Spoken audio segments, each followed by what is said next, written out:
ha lamar surga sumpo pulaku FM Yola yitande ujune didi e sappo e juedidi wodi yimobe fere lesdi Nigeria be lesdi Cameroon ha fayin jonta mi don mari debbo goto yimobe demgal fulfulde gimi ko larani hedi jonde duniyaru non bo hedi siyasa hedi bangle e ko nandi be non bietedo Hajiya Hauwa Pullo Gombe. To Hajiya Hauwa Pullo Gombe a wari Yola ko mbiyata dede lamar surga sumpo pulaku FM Yola? To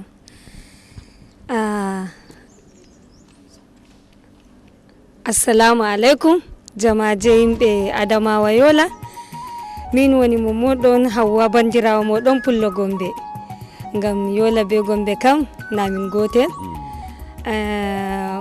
En getti Allah, en getti FM Pulaku, en getti lamido meden baba meden dottijo gido Pulaku. To en getti Allah fodu balde mako. FM Pulaku min getti nde hawtani min surga sumpu ngam min kam mi anda ko ngam duubi am famdi ha Nigeria kam mi meeɗayi nanugo ɗum hawti kawtal feere ha kawtal fulɓe min kam mo be garata ngima ngama be demgal fulfulde ɗo kam na mi meeɗayi go mi anda ko ɗum waɗi duubi am famdi mi anda amma mi andi ɗo lesɗe duniya ɗon waɗa ɓe ɗon ƴona min ɗon yaha kullum ha ɓernde am mi ɗon yiɗi wiye min ma ha leddi am ɗum ɗon waɗa ngam mi andi leddi am woodi fulɓe bano Adamawa, Gombe, Kano, Bauchi pat woodi fulɓe wala fulɓe ha Katsina. To en getti bo mi ɗon toro Allah mi ɗon yiɗi wiye surga sumpo ɗo waɗa ka yaha warta international na leddi tan ma ha be lesɗe yasi ha be lesɗe yasi fat yimɓe lesdi yasi ngara ngiya fulɓe meɗen enen ma. To jonta dede warugo ma Hajiya Hauwa Pullo Gombe aɗo yiya bana waɗugo lamar bana ni ɓesday waddugo kawtal hoore nder be ɓantugo Pulaku na? Sosai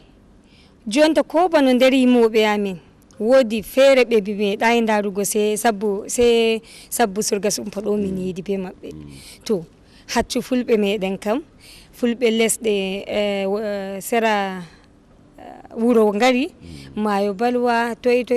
min yidi min hawri mi andi jonta hattoy mi dari mo mi dari ha surga sumpo mi andi bandam Pullo on to mi meti yugo mo nden bo to meti wadi mi andi feere mo warai jonta ma waran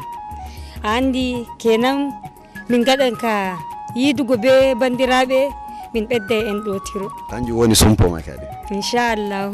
To dede Hajiya Hauwa Pullo Gombe lamar do wadama gimi duddi gimama yimobe daga lesdi Kamaru wari be ngari be tawi ono yimobe be lesdi Nigeria. To jonta ambo dumi a sawrata kambe yimobe ngam yimgo gimi mardi wato hunde nafu ngam de famtina ummatoji hala jonde duniya.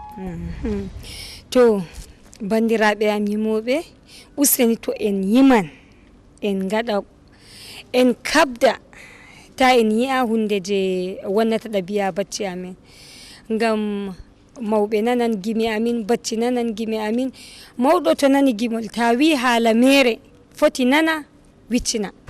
amma ɓingel to nani haala anda ɗume woni boɗɗum anda ɗume woni woɗa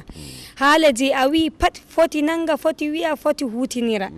amma to min hafdi min wi haala je nafata to ɓingel nani haala gimol amin ma damayi wonnata bo ɗabi'a ɓingel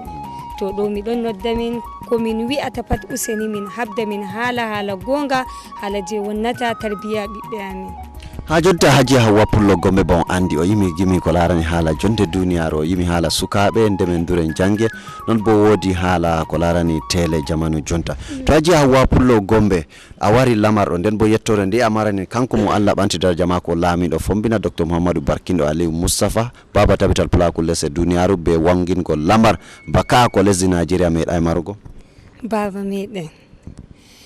To mi ɗon toro Allah laamiɗo foɗu balɗe baba meɗen Allah ɓamtu daraja mako Allah hokkuma sabbungo Allah foɗu balɗe mako dottijo jurmino min gettimo Allah foɗu balɗe mako o waɗana min tabbital Pulaku nyande feere min ma bayan surga sumpo ma min ɗo yiɗi wiye ha Nigeria en waɗi tabbital Pulaku ɗo min yiɗi Allah hokka mo bawɗe Allah foɗu balɗe mako min gettima sosai Hajiya Hauwa Pullo Gombe. To madalla to min on yimi bano yetti on mi yimi hala